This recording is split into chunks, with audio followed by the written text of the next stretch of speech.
السلام علیکم ورحمۃ اللہ وبرکاتہ۔ ضرور دوستو، میں ڈاکٹر محمد خان نیچروپیتھک، اور آج ہم لوگ نماز سیکھتے ہیں، نماز کا طریقہ کہ کیسے نماز پڑھنی چاہیے، کس طریقے سے پڑھنی چاہیے۔ تو نبی صلی اللہ علیہ وسلم کی ایک حدیث ہے، نبی صلی اللہ علیہ وسلم نے فرمایا کہ آدمی اور شرک و کفر اور شرک کو بیچ میں جو فاصلہ ہوتا ہے اس کو مٹانے کا طریقہ صرف ایک نماز ہی ہے۔ تو نماز پڑھیں گے تو سب کچھ مٹ جائے گا، ہمیں ہمیشہ پاک اور صاف رہیں گے۔ تو اس ویڈیو کو اتنا پھیلاؤ کہ ہر مسلمان کے پاس پہنچے اور وہ اپنی نماز کو پڑھنے کا طریقہ جانے، اور ہمیں یہی کرنا ہے۔ اللہ تعالیٰ بولتا ہے بھلائی کی طرف بلاؤ، برائی کی طرف مت بلاؤ، اور ہمیں اچھا کام کرنا ہے۔ تو اس ویڈیو کو پھیلاؤ اور دعا میں یاد رکھو، اور سب انسان، سب مسلمانوں کے لیے دعا کرو، اور ہمسایوں کا خیال رکھو، اور میرے آجو بازو میں سب کا خیال رکھو۔ ملتے ہیں۔ اعوذ باللہ السمیع العلیم من الشیطان الرجیم، بسم اللہ الرحمن الرحیم۔ لیکچر کے چوتھے حصے کی طرف آتے ہیں، یعنی پریکٹیکل ڈیمانسٹریشن جو ہے ارکان کی۔ تو اس کے جو ریفرنسز ہیں صحیح بخاری اور صحیح مسلم کے حوالے سے وہ میں آلریڈی دے چکا ہوں، صرف فزیکل ڈیمانسٹریشن کروں گا کہ ہمیں ارکان نماز میں کس طریقے سے ہاتھوں کو اٹھانا ہے اور باندھنا ہے۔ تو سب سے ضروری چیز یہ ہے کہ قبلہ رخ ہونا چاہیے، اور اپنے پاؤں اپنے جسم کے مطابق کھولیں، یعنی اگر اپنے شولڈر سے ہم ایک پرپینڈیکولر ڈرا کریں تو ہماری جو ایڑیاں ہیں ان کے اوپر جا کر گرنا چاہیے۔ جتنا دو شولڈرز کے درمیانی فاصلہ ہے اتنا دو ایڑیوں کا فاصلہ ہونا چاہیے۔ تو یہ تقریباً کیلکولیشن کرنے سے ایک نارمل آدمی کا 10 انچ تک بنتا ہے۔ اگر کوئی زیادہ موٹا آدمی ہے تو وہ 12 انچ تک بھی کر سکتا ہے، لیکن 10 انچ تقریباً ایک بالش کے قریب ضرورت ہوتی ہے۔ اور پاؤں کے پنجے قبلہ رخ ہونے چاہیے، شلوار ٹخنوں سے اوپر ہونی چاہیے۔ اس کے بعد قبلہ رخ جو ہے متوجہ ہو کر تو نماز کی نیت دل میں کرنی ہے۔ اس وقت نماز کو حاضر کرنا ہے کہ کون سی نماز پڑھنے جا رہا ہوں، زبان سے نیت کرنا ضروری نہیں ہے، بلکہ یہ خلاف سنت ہے۔ تو اللہ اکبر کہہ کر ہاتھ کو بلند کرنا ہے، اللہ اکبر۔ تو تھوڑی دیر کے لیے ہاتھوں کو یہاں کھڑا رکھنا ہے، جو میں نے بتایا تھا کہ بخاری اور مسلم میں آتا ہے کہ کندھوں تک ہاتھ اٹھاتے تھے، اور صحیح مسلم کی روایت میں کانوں تک اٹھاتے تھے۔ تو وہ یہ ہے کہ کانوں کے مقابل آ جاتے تھے، یعنی پیرلل۔ تو اس وقت انگلیاں کانوں کے پیرلل ہیں اور ہتھیلیاں شولڈر کے پیرلل ہیں۔ تو نہ یہ ایسے رفع دین کرنا ہے اور نہ یہ اس طرح کا رفع دین، یہ اس طریقے سے اس کونی کو پیوٹ مانتے ہوئے، اگر اس کو نارمل انداز میں ہاتھ کو اٹھایا جائے ایسے، تو جس جگہ پر پہنچتا ہے وہ خود بخود اگر سائڈ سے دیکھیں تو یہ کانوں کے برابر اور ہتھیلیاں جو ہے وہ کندھوں کے برابر آ جاتی ہیں۔ اس کے بعد اللہ اکبر جب کیا، اس کے بعد دائیں ہاتھ کے اوپر بائیں ہاتھ کے اوپر دائیں ہاتھ کو باندھنا ہے، بائیں ہاتھ کی زرہ پر، اس طریقے سے۔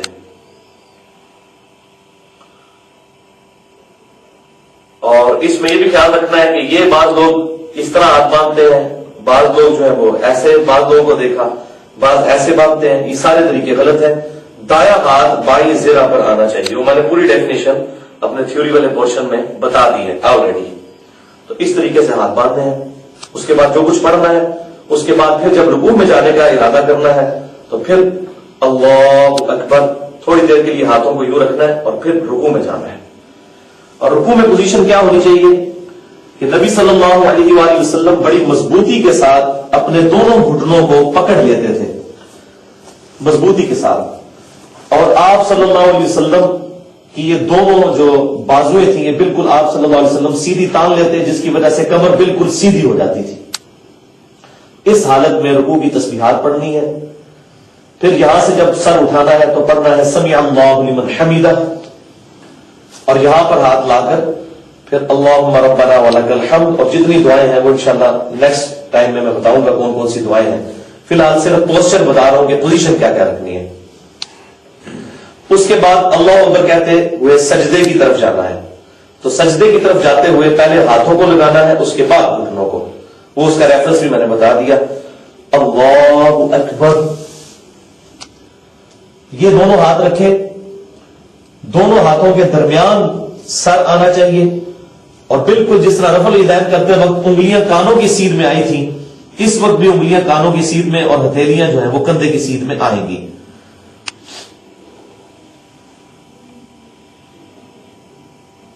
اور پیچھے سے پھر دونوں جو ایڑیاں ہیں ان کو جوڑ لینا ہے، اور پاؤں کے پنجے قبلہ رخ ہونے چاہیے۔ یہ ایسے کرنا بھی منع ہے، اسی طریقے سے بعض لوگ ایسے کر لیتے ہیں، یہ بھی غلط ہے۔ اس طریقے سے ایڑیاں جڑی ہوئی ہو اور پنجے مڑ کر قبلہ رخ ہونے چاہیے۔ پھر اللہ اکبر کہہ کر بایاں پاؤں بچھا لینا ہے اور بائیں پاؤں پر بیٹھ جانا ہے اور اس طریقے سے دونوں ہاتھوں کو زانوں پر رکھنا ہے. یہ بھی سنت ہے اور اس طریقے سے ہاتھوں کو رکھنا بھی سنت ہے. دونوں طریقوں سے رکھنا سنت ہے. اور پھر دوسرا سجدہ کرنا ہے تو دوسرا سجدہ بھی بالکل اسی طریقے سے ہوگا اللہ اکبر کہنے سے. اور پھر دوسرے سجدے سے جب سر اٹھانا ہے تو پھر دوبارہ جلسہ کرنا ہے جس کو ہم جلسہ استراحت کہتے ہیں. اس کے بعد جو ہے وہ دوسری رکعت کے لیے جب کھڑے ہونا ہے تو دونوں ہاتھوں کا سہارا اس طریقے سے لینا ہے. ایسے سہارا لے کر تو پہلے گھٹنے اٹھانے ہیں اس کے بعد ہاتھوں کو اٹھانا ہے ایسے اور واپس قیام میں آنا ہے. اب جب قیام میں دوسری رکعت میں ہے تو رفع الیدین نہیں کرنا کیونکہ یہ ایون رکعت ہے. اور رکھتے جو ہے تعاقب میں رفع الیدین ہوتا ہے. تو یہ اوپر آتے ہوئے بعض لوگ جو ہے وہ جب دوسرے سجدے سے یا تشہد سے اٹھتے ہیں تو وہ لوگ جو ہے وہ اس طرح ہاتھوں کی مٹھیاں بنا لیتے ہیں اور وہ کہتے ہیں کہ وہ روایت ہے کہ آٹا گوندنے والے کی طرح نبی صلی اللہ علیہ وسلم ایسے کرتے تھے. وہ روایت ویسے ہی ضعیف ہے. بخاری میں جو الفاظ ہیں وہ یہ ہے کہ آپ صلی اللہ علیہ وسلم ہاتھوں پر اعتماد کرتے ہوئے اٹھتے تھے. تو یہ نارمل انداز نہیں اعتماد ہے. اور اگر کسی نے اس روایت پر بھی عمل کرنا ہے تو آٹا گوندتے ہوئے ایسے بھی کیا جاتا ہے اور ایسے بھی کیا جاتا ہے لیکن وہ روایت ضعیف ہے. لیکن نارمل انداز میں اس طریقے سے ہاتھوں کا سہارا لے کر دوسری رکعت کے لیے کھڑا ہونا ہے. اور پھر وہی پاؤں جو ہے اتنے ہی ہونے چاہیے کیونکہ جب صف میں کھڑے ہوں گے تو اتنے پاؤں کھلے ہوئے ہوں گے تو کندھا اور پاؤں ملیں گے. کیونکہ صحیح بخاری میں حدیث ہے کہ انس بن مالک کہتے ہیں کہ نبی صلی اللہ علیہ وسلم جب ہمیں صف سیدھا کرنے کا فرماتے تھے تو کندھے سے کندھا اور ہم پاؤں سے پاؤں ملا لیتے تھے. پاؤں کے پنجے قبلہ رخ رہنے چاہیے. اور قیام میں پھر اس طریقے سے ہاتھ باندھا یہ وہی طریقہ. تو قیام میں ہاتھ باندھنے کا طریقہ رفع الیدین کرنے کا طریقہ. اب ایک اور چیز جو ضروری ہے وہ تشہد میں پہلے تشہد میں بیٹھنا ہے اسی طریقے سے جس طرح دو سجدوں کے درمیان بیٹھتے ہیں ایسے. اور بیٹھتے ہی دائیں ہاتھ کی درمیان کی انگلی اور انگوٹھے کا ہلکا بنا لینا ہے اور یہ شہادت کی انگلی جو ہے اس کو یوں اٹھا لینا ہے ہلکی سی زمین کی طرف جھکی ہوئی ہو. ایسے رکھنا بھی سنت ہے اور ایسے رکھنا بھی سنت ہے. یہ دونوں طریقے سنت سے ثابت ہے. اور چونکہ درمیان والا تشہد میں اگر دعا نہیں مانگ سکتے ہیں ویسے وہ بھی ثابت ہے تو اس کو صرف اشارے تک ہی لے کر آنا ہے. پھر اللہ اکبر کہہ کہ جب تیسری رکعت کے لیے کھڑے ہوں گے تو پھر تیسری رکعت چونکہ 8 رکعت ہے یہ رفع الیدین سے شروع ہوگی. پھر رفع الیدین کریں گے. یہ ذرا سائڈ سے بھی اس کو دیکھیں سائڈ سے دکھائیے کہ ہاتھوں کی انگلیاں جو ہے وہ کانوں کے برابر ہیں اور شولڈر کے برابر ہتھیلیاں آ گئی. تو اگر کوئی کہتا ہے کانوں تک پہنچنا چاہیے تو پھر ہاتھوں کو پھر شولڈر تک تو پہنچایا نہیں جا سکتا. یہ ہے محاذی میں آ جاتے تھے پیرلل آ جاتے تھے اس طریقے سے.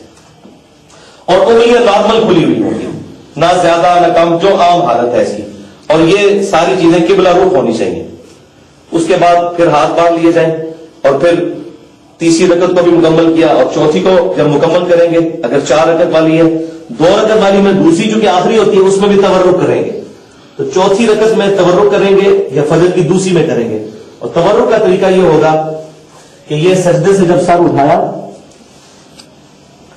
تو بائیں کولے پر بیٹھنا ہے اور دائیں پاؤں کے نیچے سے بائیں پاؤں کو گزار دینا ہے ایسے اس طرف سے آگے.